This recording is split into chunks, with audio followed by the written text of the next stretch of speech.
자, 오늘 4.6절에서는 이제 무선 네트워크에 대해 살펴볼 겁니다. 무선 네트워크를 어떻게 안전하게 보안성을 보장하면서 사용할 것인지, 무선 네트워크에 대한 어떤 보안 위협들, 공격이 있는지 등을 살펴보겠습니다. 자, 와이어리스 시큐리티. 무선 랜은 유선 랜보다 많은 이제 보안 문제를 고려해야 됩니다. 무선 환경이 되면. 무선 네트워크의 일단 장점은 뭡니까? 일단은 케이블이 불필요하니까 비용이 좀 덜 들겠다는 부분이 크겠죠. 그리고 전파가 닿는 곳이면 어디서든지 접근할 수 있다라는 장점도 있어요. 물리적인 제약이 없으니까 뭐 노트북을 들고서 아무 데서나 앉아서 할 수도 있고, 심지어 걸어 다니면서도 할 수 있고, 심지어 차 안에 앉아서도 할 수 있는 게 무선 네트워크의 장점이죠. 근데 세상은 공짜가 없습니다. 이런 장점을 얻다 보면 항상 이거에 대한 이제 단점도 발생하는데요. 지금 뭐 기술들이 많이 좋아졌지만 그래도 절대적인 속도로 비교해 보면 유선 네트워크에 비해서 느린 거는 사실이죠. 그리고 전파 통달 범위가 한정적입니다. 요새 아파트에서 또는 뭐 주택에서 산다고 하더라도 특히 이제 복층으로 되어 있는 집이라고 하면 AP 하나만으로는 다 커버하기가 힘들죠. 음, 저희 집도 얼마 전에 그 메쉬형의 이제 AP를 추가로 설치를 했는데요. 통신사에서 새로 나왔다고 해서 그랬더니 맨 안쪽에 있는 화장실에서도 잡히더라고요. 이제는 예전에는 안 잡혔는데 그런 이제 무선 네트워크는 이제 유선에 비해서 어떤 전파 간섭의 문제가 좀 있죠. 그리고 전자레인지 같은 거 키면 확 이게 신호도 떨어지고 그래요. 무엇보다도 우리가 좀 관심 갖는 것은 잠시만요. 여러분 화면 공유가 지금 안 됐군요. 음,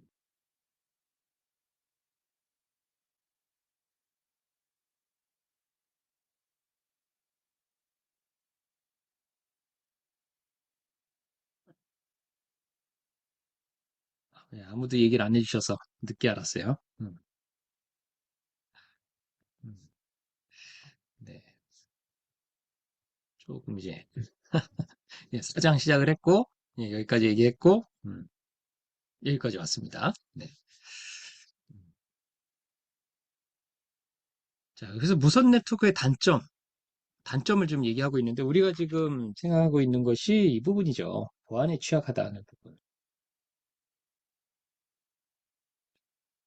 무선에서도 똑같이 도스 어택이 있고요. 로그 AP라고 그래서 음, 악의적인 의도를 갖고 있는 AP가 있습니다. WEP 뒤에서 다루겠지만 지금은 WEP는 사용하지 않아요.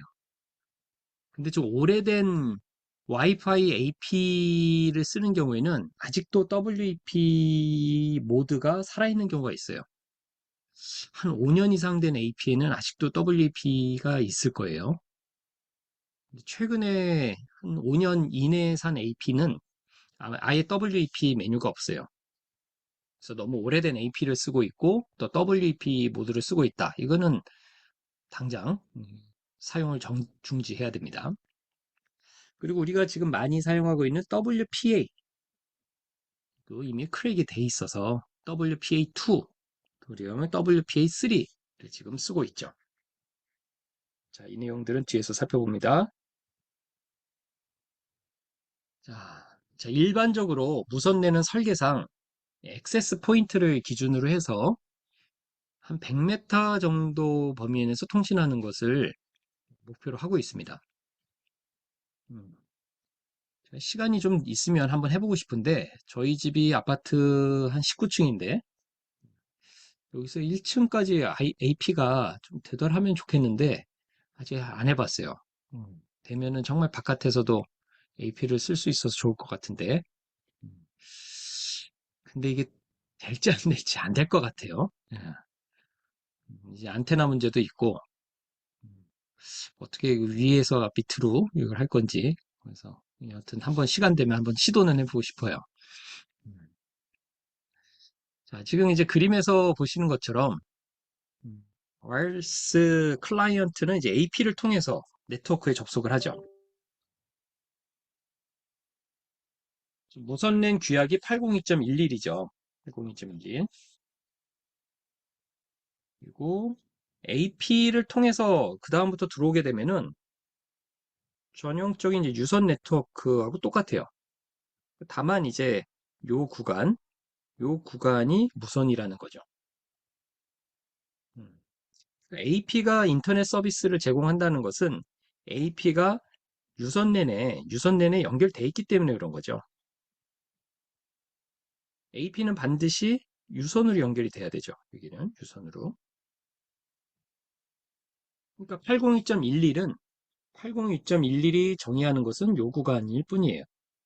그러니까 요 구간이 보안적으로 매우 취약한 거죠.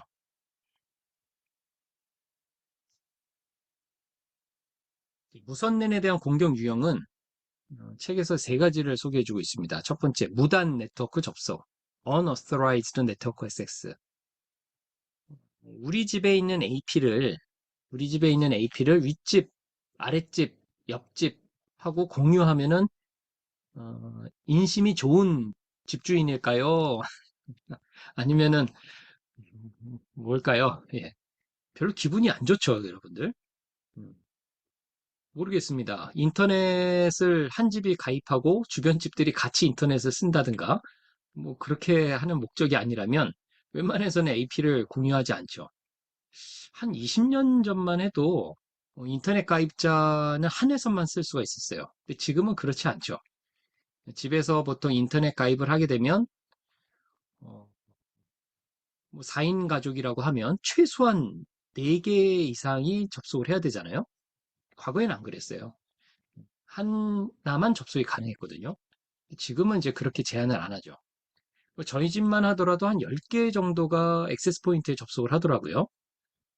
그럴 것이 노트북, 스마트폰, 태블릿, 그리고 뭐, 프린터, 이런 거 다 합치면 한 10여 개가 AP에 접속이 돼 있어요. 그런데 이제 이거는 아는 가족들, 가족이라는 범위 내에서만 인가된 사용자로 접속을 하는 거죠. 학교도 마찬가지죠. 학교도 지금 이제 공개되어 있는 AP는 학교 캠퍼스 내에 있으면 아무나 쓸 수 있지만 예전에는 학번을 입력하거나 아니면 별도 아이디가 있어야만 접속이 가능했거든요. 대부분의 이제 카페나 이런 데 가면 그 별도의 이제 암호를 알아야만 접속이 가능하죠. 그렇지 않으면 모두 이제 무단 네트워크 접속이 됩니다. 자, 그리고 가짜 AP를 이용한 중간자 공격 위협도 있어요. 자, 강의 때 몇 번씩 얘기했지만 여러분들이 어디 카페에 가가지고 카페에 AP 목록이 여러 가지 나올 텐데 그 AP가 정말 이 카페가 정식적으로 운영하는 AP인지는 알 수가 없어요. 카페에 와 있는 한 고객 중에 한 명이 악의적인 AP, 가짜 AP를 갖고 와서 그 카페에 있는 손님들의 어, 트래픽을 모니터하려고 시도하는 경우가 있을 수도 있어요. 그다음에 도스 공격도 가능해요. 무선 환경에서의 도스 공격은 또 어떻게 하는가? 그것도 이제 뒤에서 살펴볼 거예요. 자, 첫 번째 이제 무단 네트워크 접속입니다. 무단 네트워크 접속. 와이파이 AP는요, 크게 이게 세 가지로 구분을 할 수가 있어요. 첫 번째는 개방 네트워크. 여기는 이제 인증이나 암호를 요구하지 않는 것이죠. 아무나 쓸 수 있어요. 사설 네트워크. 사설 네트워크는 딱 정해져 있는 사용자만 쓰는 거예요. 일단 보안 네트워크. 보안 네트워크는 보안 프로토콜을 이용을 해서 암호화를 하는 것을 얘기해요. 자, 오른쪽 그림을 보면 어태커가 이 액세스 포인트에 무단으로 이제 접속을 하는 위협이 있을 수 있어요. 또는 이 외부 접속으로 이렇게 들어오거나 여기다가 별도의 가짜 AP를 미리 설치해 놓고 외부에서 접속할 수도 있죠. 이 AP는 이제 공격자가 따로 이제 설치한 가짜 AP가 되는 것이죠. 자, 보안 네트워크는 요 가운데 이런 무선 구간에서 접속을 할 때 보안 프로토콜을 쓰자는 것이죠. 그래서 인증, 그리고 암호 통신을 제공하겠다는 겁니다. 자, 이런 환경에서의 위협으로는 비인가, 비인가, 그 다음에 외부에서 내부로 들어오는 것뿐만 아니라 내부에서 외부로 나가는 것도 가능하죠. 자, 얼마 전에 뭐 현역 장교가 북한 공작원한테 포섭이 돼서 국방망에 이제 접속을 시도하려고 한다라고 했는데 외부에서 내부로 들어가는 것기도 하지만 내부에서 외부의 정보를 빼려는 그런 시도이기도 하죠. 자, 그러려면은 이런 로그 AP 같은 거를 별도로 갖고 들어가서 설치를 시도하려고 하는 거겠죠.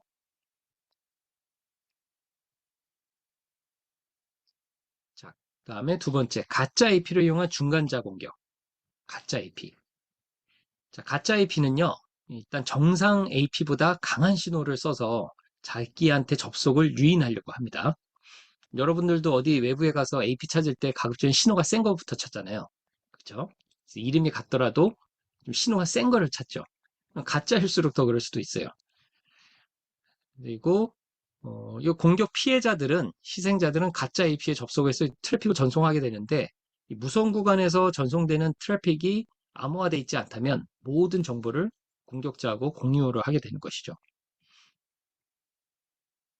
가짜 AP는 이러한 희생자의 정보를 이용해서 정상 AP에 접속을 시도할 수 있어요. 무슨 얘기냐면은 여러분들이 가짜 AP를 이용을 해서 학교 포털에 접속을 하려고 한다. 그러면은 거기서 아이디하고 패스워드를 입력을 할 거잖아요. 요걸 이제 공격자가 중간에 낚아채가지고 실제로 자기가 요걸로 접속을 시도하는 거죠. 그러고서는 사용자한테는 다시 정상 트래픽을 돌려줌으로써 중간자 공격을 성공할 수가 있습니다. 이게 그 내용이죠. 가짜 공격자는 트래픽을 수신하고 정상 AP로 재전송을 해야만 자기가 중간에서 가로챘다는 걸 안 들킬 거잖아요. 그래서 다시 재전송하는 것까지 설명을 해주고 있어요.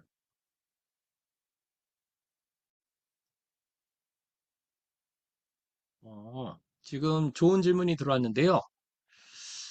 저거는 꼭 공격이라고 할 수는 없고요. 그 AP가 인터넷에 접속이 안 돼 있을 수도 있어요.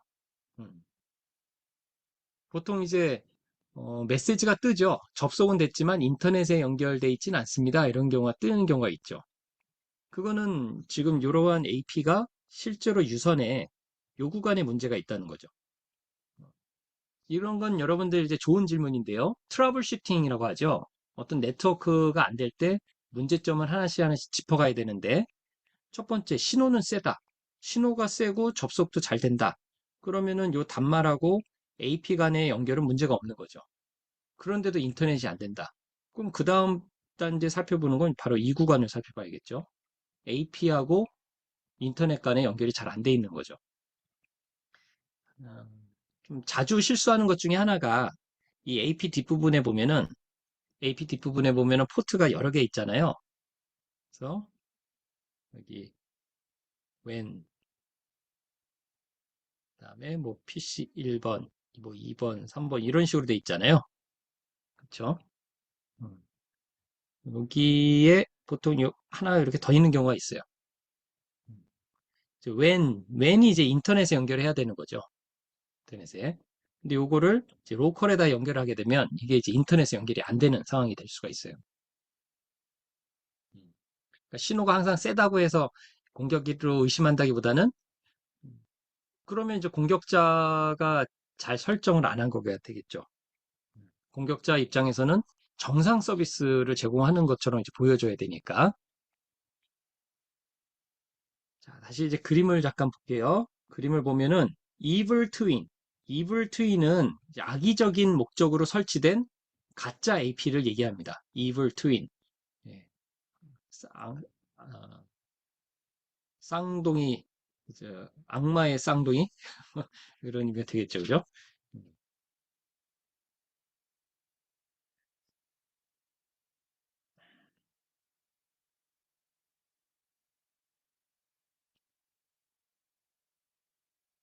자, 이블 트윈에서는 이제 외부에서 강력한 신호를 이렇게 줄 수도 있고요. 외부에서 이렇게 줄 수도 있죠. 굳이 카페 안에다가 설치 안 하고 카페 바깥에 앉아가지고 굳이 안 들어가고 바깥에서 가짜 AP를 해서 사용자들이 자신한테 접속을 하게 할 수도 있겠죠.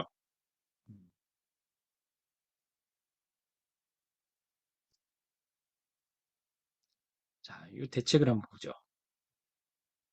그럼 이런 거에 공격을 당하지 않으려면 어떻게 해야 되는가? AP하고 사용자 사이에서 안전한 연결 설정이 필요해요. 안전한 연결 설정. 여기서 여기를 안전은 여러 가지 의미를 갖고 있는데요.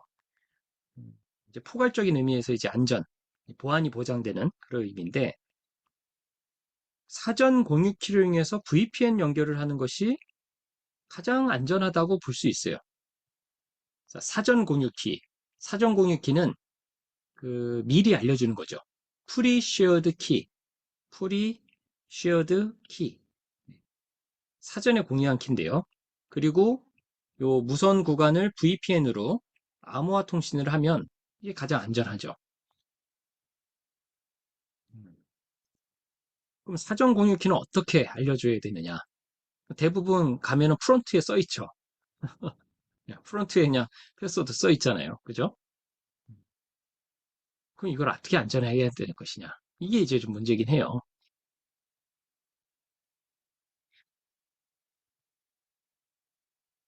다음에 세 번째 유형을 보면 와이어리스 어택. 이건 가짜 AP를 위한 중간자 공격을 다시 한번 살펴보는 겁니다. 프리시어드 키를 이용해서 어떻게 보면 안전하게 할 수 있는가? 자, 미리 안전하게 알려준 이 키가 있다면 우리가 3장에서 살펴봤던 그런 니고시에이션, 핸드쉐이킹을 통해서 요 보안 네트워크를 설정할 수가 있겠죠. 보안 세션을 설정할 수가 있겠죠. 그러면은 엔드 투 엔드 종단 간 보호가 이루어지게 되죠.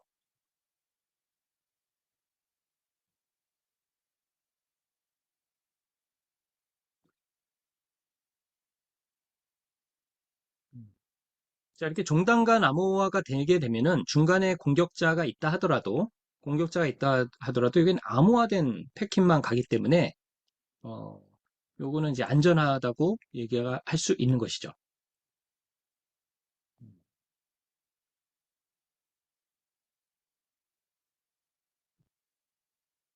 자, 세 번째 이제 공격 요인인 도스 공격을 보면 도스 공격은 보안의 세 가지 목표 중에 어베일러빌리티, 가용성에 대한 위협이라고 그랬잖아요. 그러니까 무선 환경에서도 이 도스 공격이 가능합니다. 도스 공격. 도스 공격은 세 가지 유형으로 나누고 있는데요. Flood the frequency, 주파수를 장악해버리는 거예요. 그 다음에 Flood the access point, AP의 자원을 다 고갈시켜버리는 거예요. 세 번째, send attack command는 어떤 악의적인 커맨드를 이용해서 논리적으로 세션을 끊게 하는 공격입니다. 자, 이 중에서 첫 번째, 두 번째는 쉽게 눈치를 챌 수 있어요. 갑자기 주파수가 사용이 안 된다든가, 뭐 방해 전파가 좀 재밍에 강해진다든가, 그리고 액세스 포인트에 트래픽이 갑자기 는다든가, 요거는 이제 쉽게 알 수가 있어요. 근데 이 세 번째는 정상적인 커맨드가 오는 걸로 보이기 때문에 눈에 잘 안 띄어요. 보통 이제 스마트 제밍 이런 얘기도 하죠. 그러니까 다 잘 되는데 자꾸 통신이 안 되는. AP도 잘 접속이 되고 AP가 인터넷에서 잘 되고 하는데 이상하게 자꾸 끊긴다든가 분명히 문제는 없는 것 같은데 이럴 때는 이런 공격을 의심해 볼 수가 있죠. 자, 이런 세 가지 유형으로 도스 공격을 무선 환경에서 할 수가 있습니다. 자, 먼저 이제 flood frequency는 주파수 대역을 장악하는 거예요. 해당 주파수 대역을. 어태커가 이 전체 주파수 대역을 이제 제밍을 하는 거죠. 이 공격자가 아니더라도 집에 전자레인지 있잖아요. 음, 전자레인지. 전자레인지가 이 정도 주파수 대에서 움직입니다. 이렇게. 여기, 이렇게. 음. 갑자기 이게 잘 되다가 인터넷이 끊기거나 아니면 속도가 뚝 떨어지거나 이런 일이 발생될 수가 있어요. 물론 이제 전자레인지도 자체적으로 차폐가 돼 있기 때문에 영향을 최소화하긴 하지만 분명히 영향이 좀 생기죠. 전기밥솥. 전기밥솥도 이렇게 막 가열할 때 전자파가 엄청 나온다고 그래요. 분명히 주파수 대역에 영향을 좀 미치겠죠. 간섭이나 잡음으로 정상 신호들을 이제 공격하는 거예요. 이런 걸 하려면은 이제 어떤 스펙트럼 분석기를 통해서 이게 자연적으로 발생되고 있는 건지 아니면 어떤 가전기기가 고장이 나서 이런 게 있는 건지 이런 걸 좀 파악을 해볼 필요도 있겠죠. 심각한 문제가 있다면. 그다음에 플로어드 액세스 포인트는 AP의 성능을 누군가가 이제 고갈을 시키는 거예요. 지속적으로 과도한 수의 패킷을 전송해가지고 AP를 독점한다든가 아니면 누군가가 상당량의 이제 멀티미디어 대역폭을 잡아먹는 보통 킬러 애플리케이션이라고 하죠.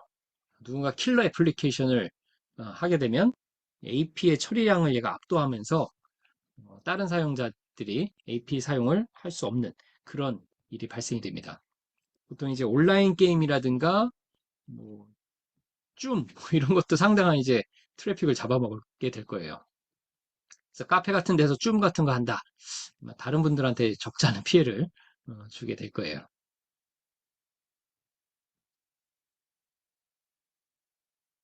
그다음에 샌드 어택 커맨드, 자, 스마트 제밍이라고도 얘기를 하는데요. 정상적인 프로토콜의 절차를 따르는 거예요. 정상적인 프로토콜. 근데 이 디어센티케이트의 의미를 갖는 메시지를 인위적으로 이제 보내버린다든가 아니면은 여러분들 CSMA, 와이파이에서 서로 간의 자원 충돌을 회피하기 위해서 만들어져 있는 CSMA CA에 나오는 RTS, CTS를 악용할 수도 있어요. 자, RTS, CTS가 뭐예요, 여러분들? 자, 이렇게 ABC라는 무선 단말들이 통신을 하려고 해요. 자, 그런데 A하고 B하고, 그 다음에 A하고 C하고 동시에 뭔가 패킷을 보내버리게 되면 이게 무선이기 때문에 다 깨져버리죠. 그 약속을 정했죠. CSM의 CA에서는 약속을 정했죠. 어떤 약속이에요? 먼저 보내려고 하는 사람이 RTS를 보내자. RTS를 보내가지고 A가 나 통신 가능해 라고 하면 CTS를 보내자. 이렇게 약속을 정해놨죠. 만약에 RTS가 깨지면 CTS가 안 올 거고 또 CTS가 안 오면 또 보내면 안 되는 거고 그런 거죠. 근데 누군가가 계속 이제 RTS를 통신도 안 하는데 보내버려서 A를 이제 독점할 수가 있겠죠. 그건 다른 사람들은 A하고 통신할 수가 없게 돼요. 그다음에 오른쪽 그림에서 보여주는 것은 deauthenticate 또는 deassociate라는 이런 메시지를 보내가지고 공격자가 정상 사용자의 통신을 끊어버리는 것을 얘기해 주는 거예요.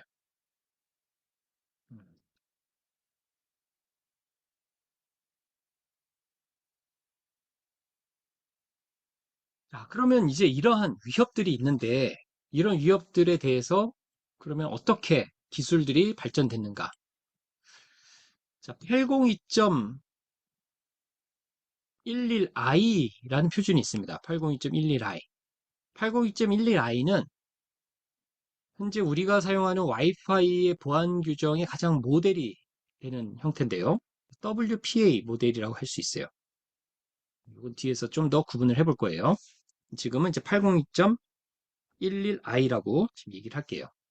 자, 여기 그림을 보시면 여러분들 지난 시간에 우리가 공부했던 거를 가쿠서 예를 딱 보면 딱 이렇게 숨은 그림 찾기에서 그림이 몇 개 보여요. 자, 보이나요?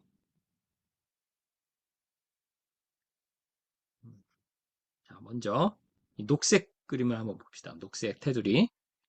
802.1x 지난 시간에 우리 살펴봤죠. 802.1x.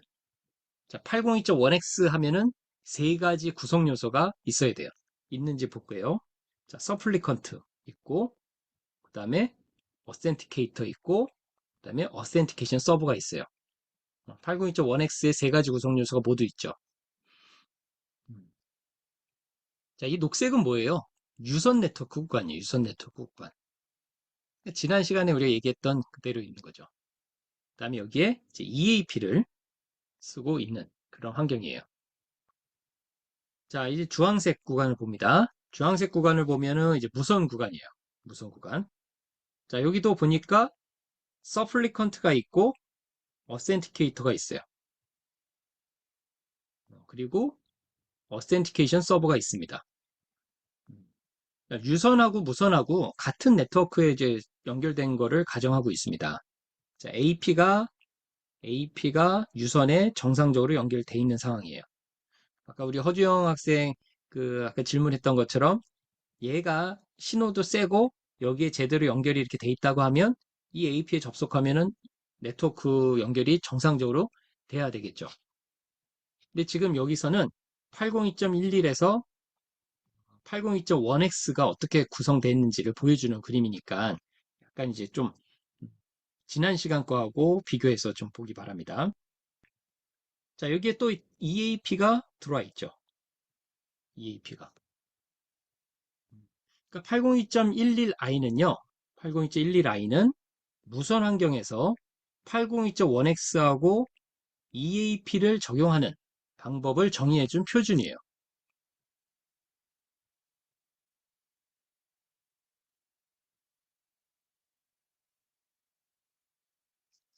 자, Extended EAP. EAP가 있는데 또 Extended 하느냐? 어, 앞에 그림에서 봤듯이 위에 있는 유선 환경하고 밑에 있는 무선 환경하고 제일 큰 차이점이 뭐예요? 제일 큰 차이점이 바로 이 7번 라디오 링크 이 부분이거든요. 음, 여기에 새로운 뭔가 보강된 기술이 필요하다는 겁니다. 그게 바로 Extend EAP가 되는 거죠. 자, EAP는 지난 시간에 우리가 살펴봤던 EAP는 대전제가 뭐냐면 서플리컨트하고 어센티케이터 사이에서는 유선으로 연결되어 있기 때문에 안전하다라는 것을 전제로 해요.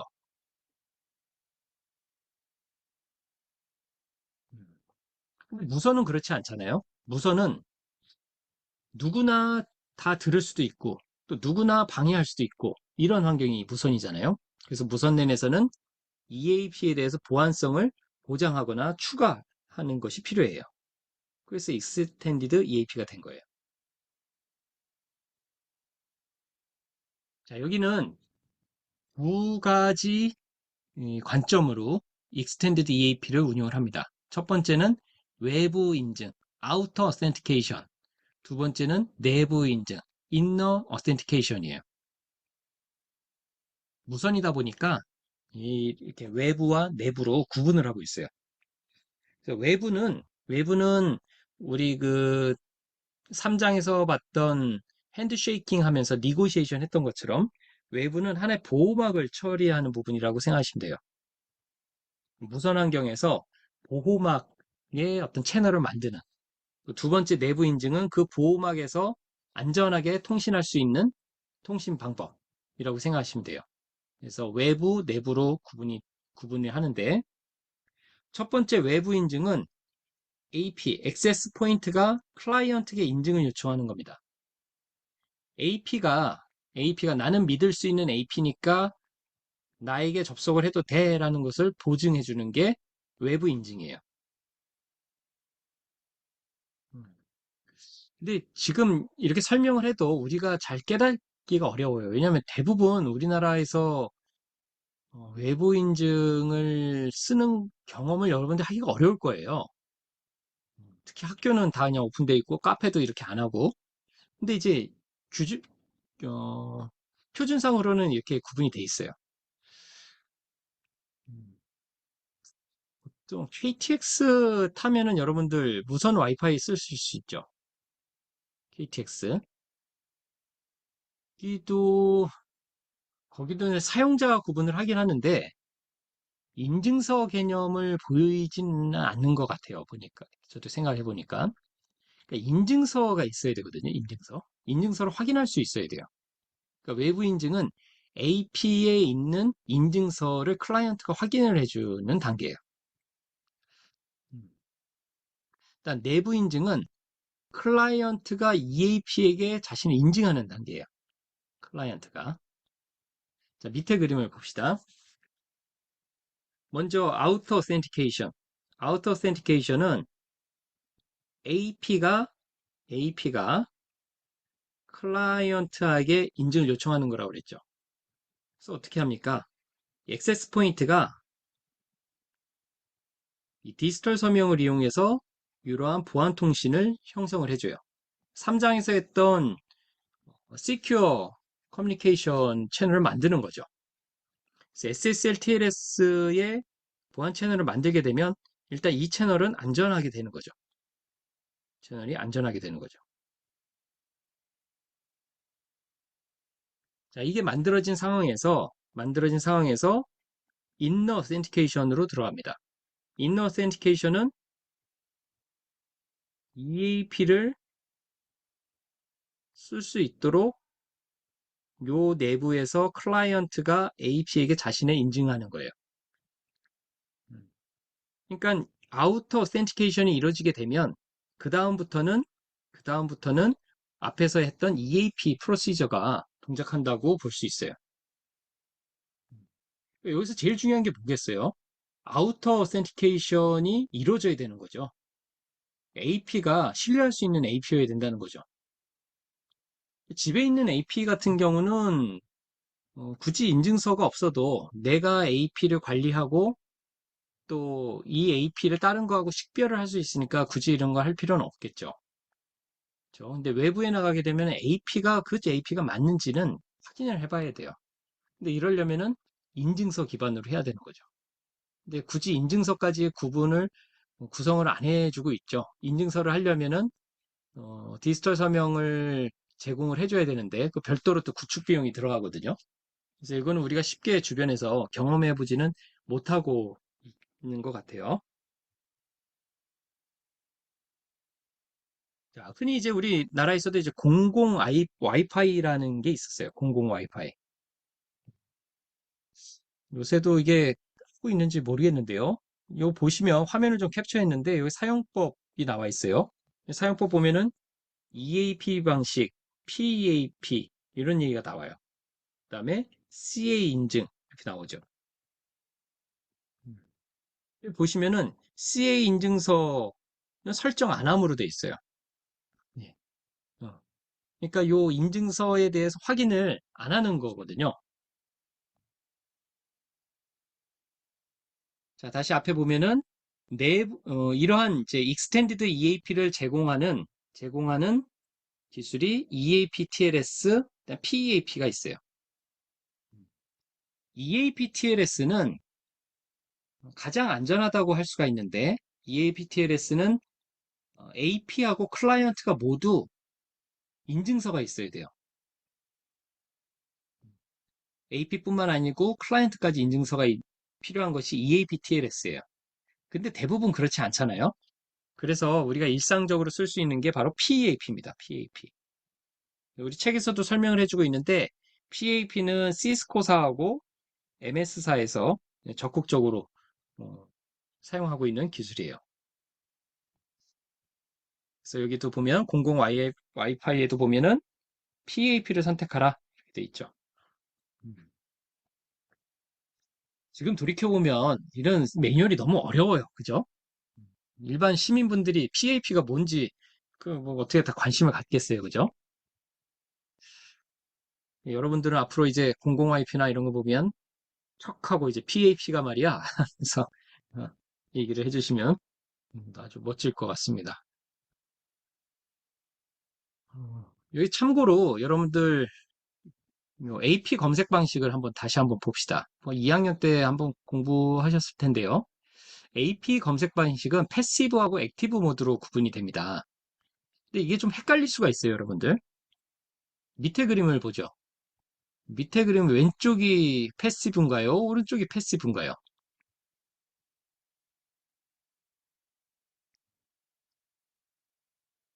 자, 왼쪽 그림이 뭐냐면 와이어리스 클라이언트.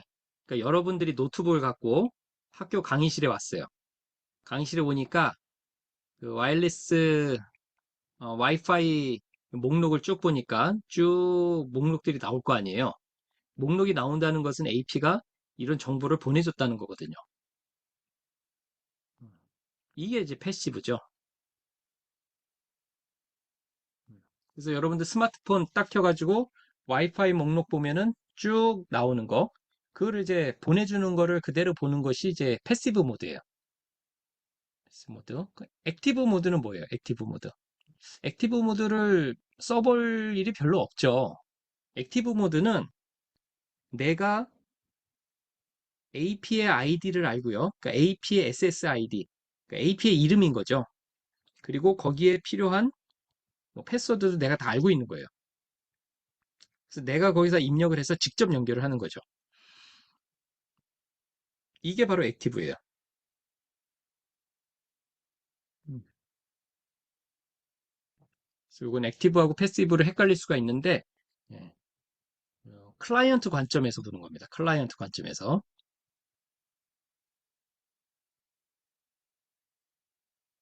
그다음에 AP 연결은 실제로 어떻게 이루어지는가? AP 연결은 AP하고 이제 무선 라우터도 이제 AP라고 얘기할 수 있어요. 집에 있는 AP는 거의 라우터 기능까지 하고 있으니까 무선 장치 연결 프로세스는 디스커버, 그다음에 어센티케이트, 어소시에이트 이런 과정을 통해서 연결이 이루어지게 되어 있습니다. 오른쪽 그림을 보시면은 먼저 얘를 찾죠. 이거는 지금 뭐 패시브가 될 수도 있고 액티브가 될 수도 있어요. 그 다음에 어센티케이트가 이루어지고 그 다음에 어소시에이트가 이루어지고 이 부분은 우리 3장에서 봤던 시큐어 네트워크 과정을 의미하는 겁니다. 자, 이런 거 연결을 할 때 필요한 4개 변수들이 이 중에 있는데 이 중에 우리가 자주 보는 것이 이제 SSID죠. 이게 이제 AP 이름이죠. 와이파이 AP 이름이죠. 이게 SSID가.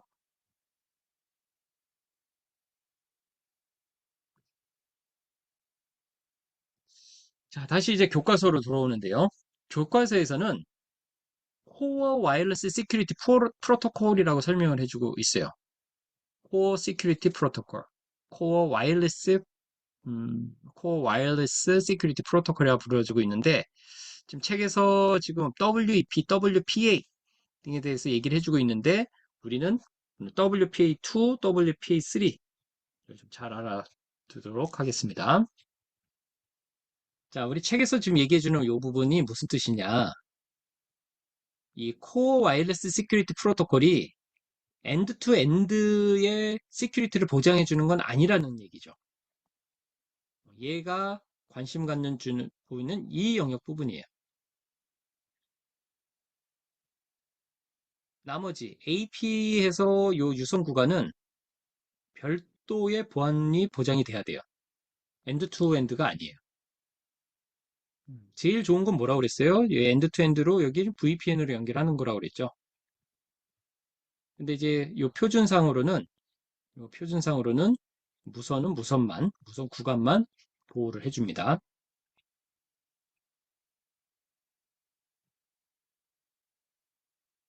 자, 책에 나와 있는 표입니다.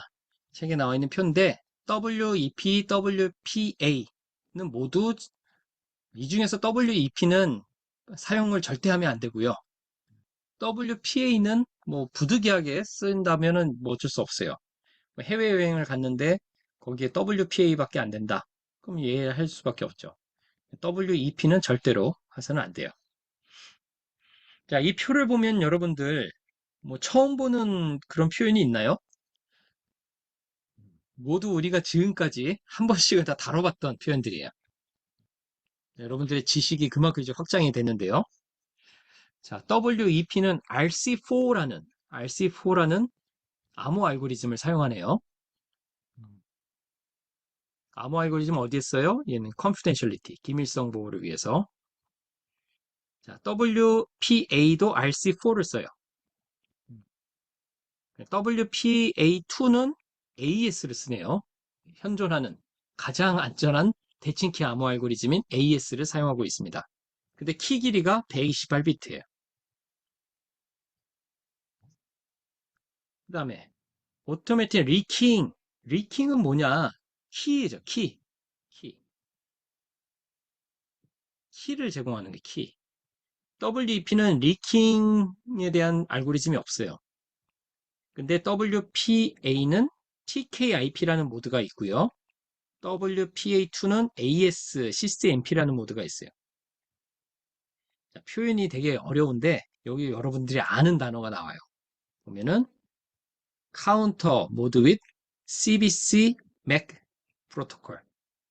오래간만에 해보죠, 여러분들. CBC. 생각나나요, 여러분들?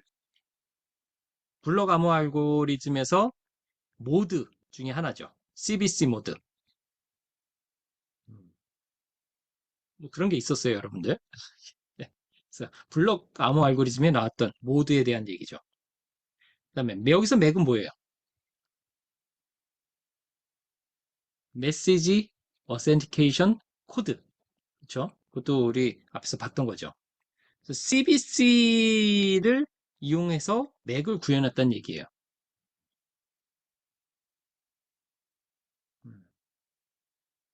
그다음에 암호학적인 안전성의 수준을 보면 얘는 뭐 니글리저블이에요. 사용할 수 없어요. 얘는 weaker, 얘는 extremely strong이라고 돼 있어요. extremely strong. 그다음에 802.1x를 사용할 수 있는지 802.1x 얘는 뭐 제공을 안 해요. 그다음에 프리쉐어드 모드, 프리쉐어드 키 모드를 제공하는지 이거 이제 퍼스널 모드라고 하는데요. 얘는 이제 제공 안 해요. 키가 안 들어간다는 얘기예요. 여기는 다 제공을 해요. 그래서 WEP는 절대로 사용해서는 안 돼요. 얘는. 자, WEP를 이렇게 혹평하는 이유가 있습니다. 왜 그러냐면 WEP는 그 약어 자체가 Wired Equivalent Privacy예요. 이거 직역을 하면 뭐예요? 유선 네트워크만큼 안전한 뭐 그런 뜻인데 이게 실제로 안전한 게 아니죠. 왜냐하면 유선 네트워크는 안전하다는 걸 가정을 하고서 운영을 한다고 그랬잖아요. 그렇죠? 근데 무선은 다른 환경인데 이름에서부터 조금 좀 미스한 게 있는 것 같아요. 97년도에 나왔고 99년도에 취약점이 발견됐고 어, 일명 카페라떼 어택이라는 이름까지 붙어 있어요. 이게 뭐냐면 카페에서 10분 정도 시간이면 WEP의 키가 크랙을 해서 사용자의 네트워크에 침투할 수 있다는 얘기거든요. 그래서 커피 주문해서 나올 정도면은 이 시간이면 충분히 해당 카페의 와이파이 네트워크에 접속을 할 수 있다라는 얘기예요. 실제 크랙이 돼요. 지금은 한 4분, 5분이면 돼요. 실제 쓰는 곳이 있다면. 이거는 절대 쓰면 안 돼요. 그래서 혹시나 주변에 WP 모드를 쓰는 곳이 보인다 하면은 금세 그냥 해볼 수가 있어요.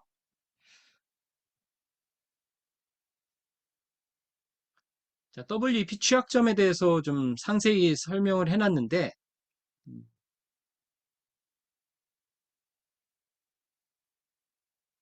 왜 얘가 크랙이 쉽게 되는가를 좀 요것만 살펴볼게요. 그 부분. 여러분들 이니셜 벡터 생각나나요? 이니셜 벡터? 이게 암호 기술 할 때 이니셜 벡터 초기에 암호 블럭을 만들 때 초기 값을 시드 값처럼 이제 넣어주는 건데 문제는 이 값이 24비트로 돼 있어서 24비트로 돼 있어서 요 이니셜 벡터 값을 임의적으로 맞출 확률이 생각보다 높다는 게 문제예요. 요게 저거죠. birthday paradox. 생일 패러독스에서 나오는 거죠. 실제로 요게 이 정도 확률로 찾아낼 수 있다는 거예요. 요 시간이 얼마 안 걸린다는 얘기입니다. 그래서 이거를 찾아내게 되면 그 다음부터 키를 금방 유출을 할 수가 있게 돼요. 그래서 그 시간 한 10분 정도로 얘기하는 거예요. 이거 외에도 이게 이제 가장 큰 취약점이고 그 외에도 근본적으로 RC4를 잘못 운영을 하고 있는 부분이 있고 그 다음에 여기에다 무결성 암호 알고리즘으로 쓴 게 해쉬 알고리즘이 아니라 CRC32라는 책섬 같은 이런 거를 썼어요.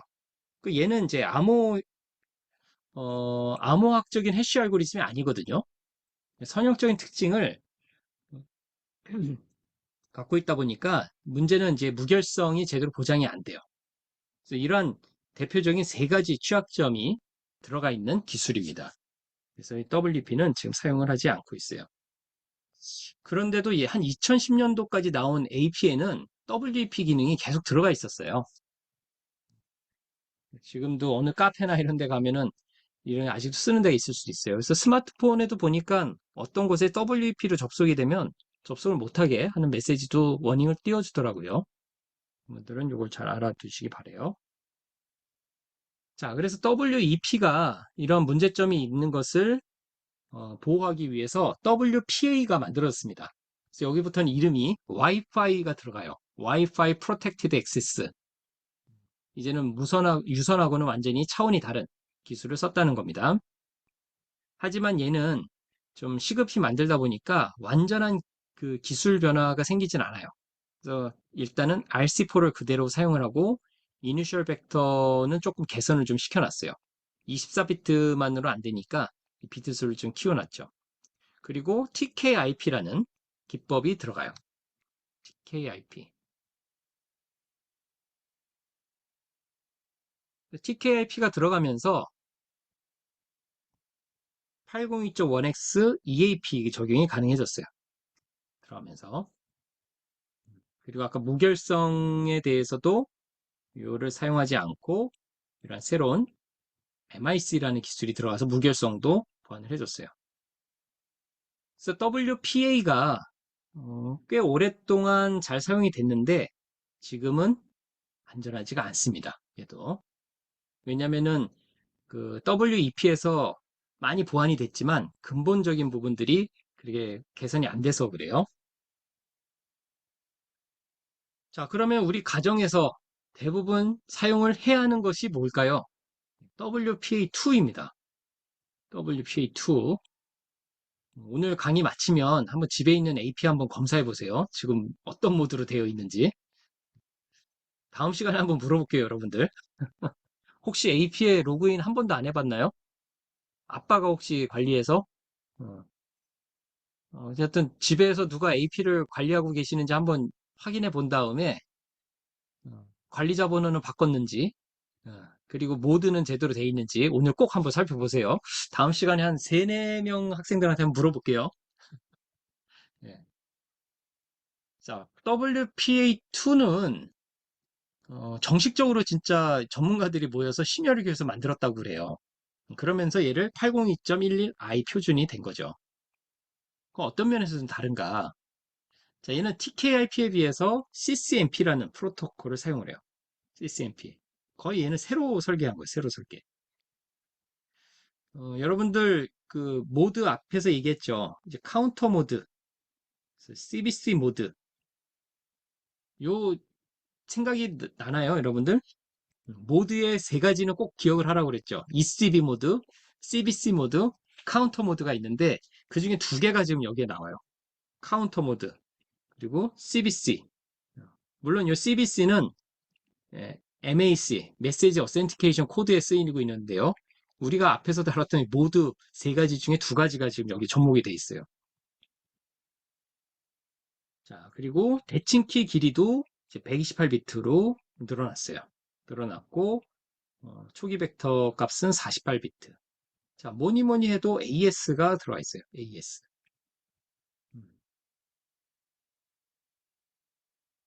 그다음에 패킷 넘버링을 이용해서 재생 공격을 방지합니다. 재생 공격 방지. 자, 재생 공격이 뭐예요? 리플레이 어택. 리플레이 어택. 자동차의 무선 키 그것을 캡처했다가 나중에 다시 플레이했을 때 자동차 문이 열리는 이게 리플레이 어택이라고 그랬죠. 이제 와이파이에서도 이런 위협이 있을 수 있는데요. 얘는 그거를 방지하기 위해서 패킷 넘버를 써요. 패킷의 넘버, 시리얼 넘버가 들어간 거죠. 어떤 시퀀스 넘버 같은 게 들어간 건데, 물론 이제 시작값은 랜덤하게 시작이 되는 것이죠. 그래서 이제 앞에서 썼던 패킷 넘버는 뒤에서 못 쓰게 이렇게 만들어서 재생 공격을 방지하고 있습니다.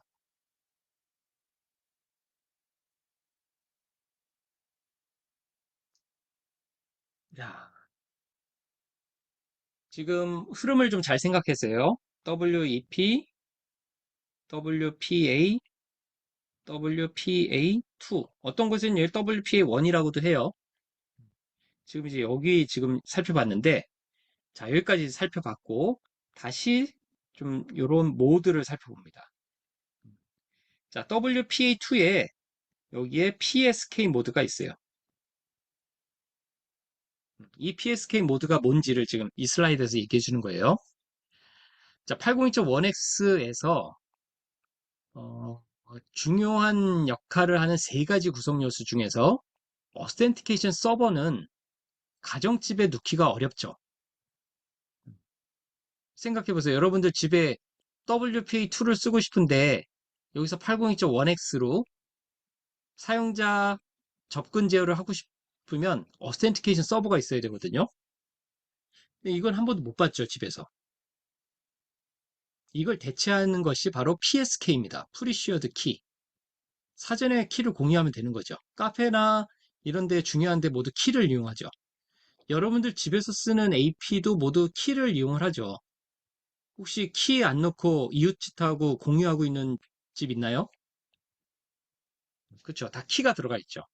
그러니까 여기서는 802.1x의 어센티케이션 서버 대신에 이런 프리시어드 키를 이용한다는 얘기예요. 자, 이거를 WPA에서는 퍼스널 모드라고 부르고 WPA2에서는 PSK 모드라고 불러요. 이따가 AP 모드에 한번 들어가 봐요. 들어가 보면 PSK 모드 또는 퍼스널 모드 이렇게 써 있어요. 인증 서버가 설치되지 않은 곳에서 사용하는 방식이에요. 자, 뭐 내부적으로 이런 설명들이 있는데 뭐 간단히 얘기해서 그냥 암호키입니다. 암호키. 그래서 와이파이 암호가 이제 PSK가 되는 겁니다. 자, PSK 모드 또는 퍼스널 모드가 어떻게 움직이는지 자, 보시면은 이 쉐어 저기 음. 프리쉐어드 키를 갖고 있는 거죠. 프리쉐어드 키가 있고 그 다음에 이 키를 이용해서 세션 키가 만들어지는 거예요. 세션 키. 세션 키는 우리 3장에서 얘기를 했죠. 이렇게 세션이 이어지고 그 세션 통신에 사용되는 세션 키가 사용이 되는 거예요. 실제로 통신을 할 때는 세션 키를 갖고서 내용이 암호화가 되는 것이죠. 자, 여기서 암호화는 AS를 이용한다고 그랬죠? WPA2는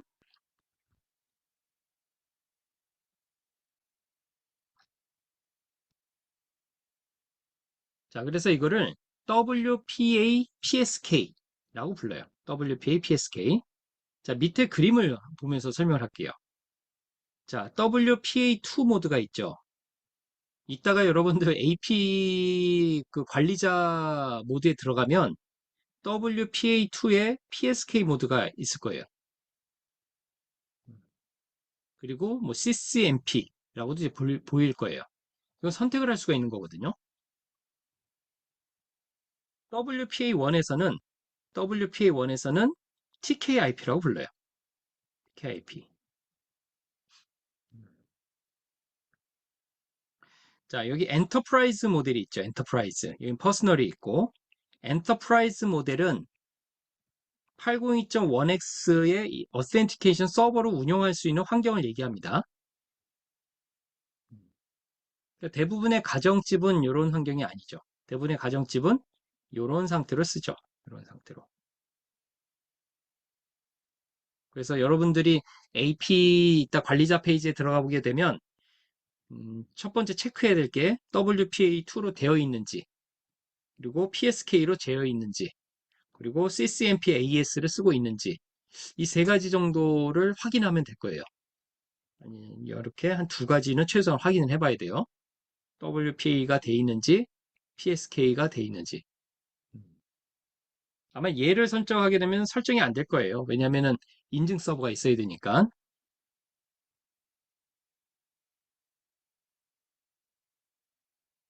자, WPA3. WPA3가 요새 스마트폰 새로 나온 것들은 WPA3가 되죠. 되는데 AP가 이거 제공을 해줘야 돼요. AP가 최신 AP가 요걸 제공을 지원을 해줘야 돼요. 그래서 WPA3는 WPA2의 취약점을 WPA2의 취약점이 17년도에 나왔어요. 17년도에. 그래서 2018년도에 WPA3가 발표됐고 아마 재작년도부터 WPA3 장비가 많이 나오는 것 같아요. 이제 코로나 상황이 되면서 와이파이도 많이 쓰고 하면서 WPA3 기능이 탑재된 AP가 재작년부터 좀 많이 나오고 있는 것 같은데 자, 여기 보면은 여러분들 또 아는 단어들이 나오고 있어요. 제일 눈에 뜨는 게 ECC 기반, 예, 타원곡선 암호 기술을 이용한 ECC 기반으로 나왔어요. WPA3는 딱 얘를 보는 순간 느끼는 게 뭐예요? 아, 뭔가 좀 더 경량화됐겠구나. 뭐 이런 느낌이 좀 받을 수 있어요. 메시지 무결성의 SHA-2가 적용이 됐어요. SHA-2. 뭐 암호화 프로세스 그림들이 좀 나와 있는데 그거는 뭐 그냥 참고해 주시고요. WPA3는 좀 이렇게 두 가지 기술들이 좀 눈에 띕니다. ECC 기반 SHA-2. 자, 와이어리스 IDS라는 단어가 있는데요. 또는 와이어리스 IPS라고도 해요. 휩스라고도 하는데 사실은 요게 더 많이 쓰여요. IDS보다는 휩스라는 게 더 많이 쓰여요. 자, 얘는 뭐냐면 어, 그림을 보시면은 로그 AP가 있고 그 다음에 공격자가 있어요. 이거를 IDS, 와이어리스 ID 서버에서 모니터링을 한다는 얘기입니다. 음, 좀 중요한 기관이나 이런 데 가면 테더링을 키거나 아니면은 어, 아니면은 뭐 무선랜 카드를 활성화시킨다든가 하면은 로그에 남아요. 로그에. 그래서 군에서도 테더링이나 이런 건 아예 이제 MDM이라는 거를 스마트폰에 설치해서 아예 동작을 못하게 하는데 혹시나 그 내부망에서 비인가된 AP 신호가 잡히면은 여기 로그가 뜹니다. 근데 IDS는 탐지만 하는 거거든요. 근데 IPS, WIPS, 이건 인트루전 프로텍션이거든요. P가 프로텍션. WIPS는 이런 로그 AP가 탐지가 되면 여기다 방해 전파를 쏴요. 제밍. 제밍을 써가지고 얘가 접속을 못하도록 하는 기능까지 갖고 있어요. 그리고 비인가자의 접속이 탐지가 되면 마찬가지로 또 접속을 끊도록 강제적으로 끊는 그런 기능까지 갖고 있어요. 그래서 안테나 같은 게 좀 다르죠, 얘는. 그래서 IDS는 탐지, 디텍션만 하는 건데 WIPS는 프리벤션 기능까지 갖고 있습니다.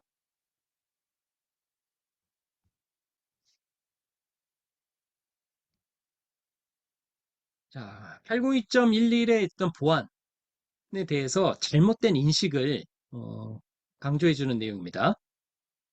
자, 우리가 지금까지 봤던 거는 이제 보안 기술에 대해 살펴봤는데 여기 이제 잘못된 지식을 좀 얘기해 주는데요. 첫 번째, 802.11 와이파이에서 스프레드 스펙트럼이라는 통신 기술을 쓰기 때문에 이게 보안성이 향상된 거 아니냐라고 할 수가 있는데요. 스프레드 스펙트럼이 뭐예요? 스프레드 스펙트럼. 스프레드 스펙트럼은 원래 이제 군사 통신에서 군 통신에서 나온 기술이죠. 군 통신에서 어,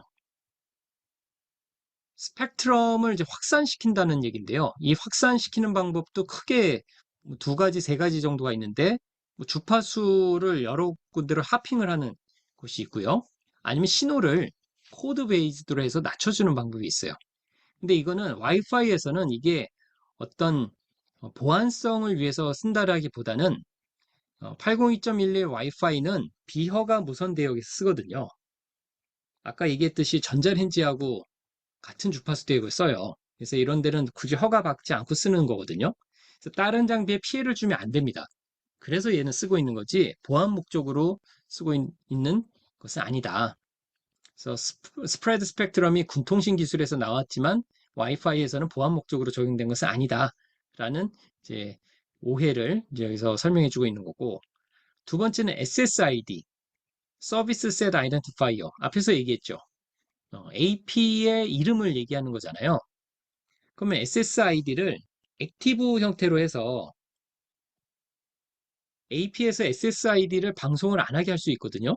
여러분들 이따가 AP 관리자 홈페이지 한번 꼭 가보세요. 거기 보면은 SSID를 브로드캐스팅을 안 하게도 할 수 있어요.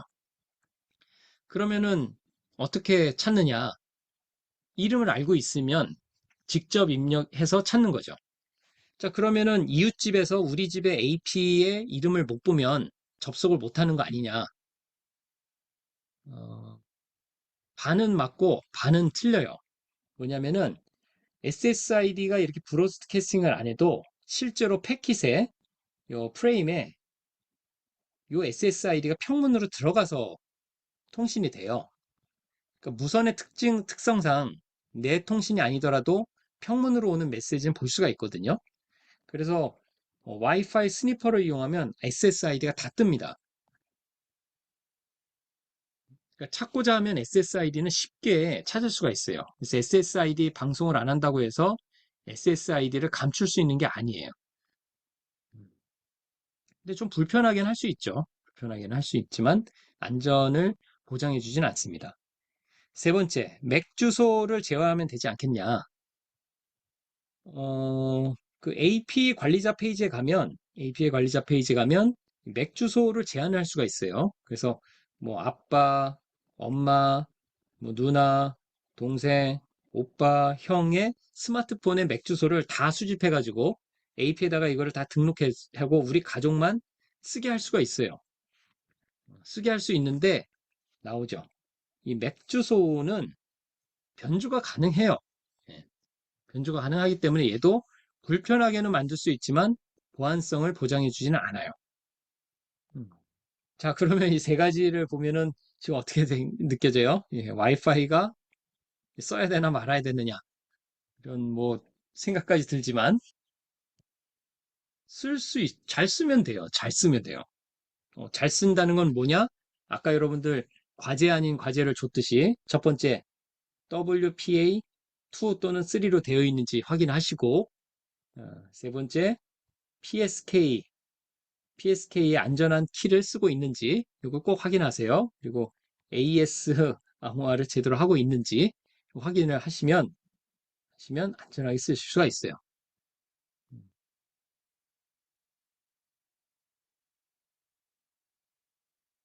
자, 그 외에도 이 키사에서 무선랜 보안 안내서가 한참 전에 나왔죠. 한참 전에 나왔는데 크게 내용이 바뀌진 않아요. 이것도 이제 인터넷상에서 여러분들 관심 있어 찾아볼 수 있는데요.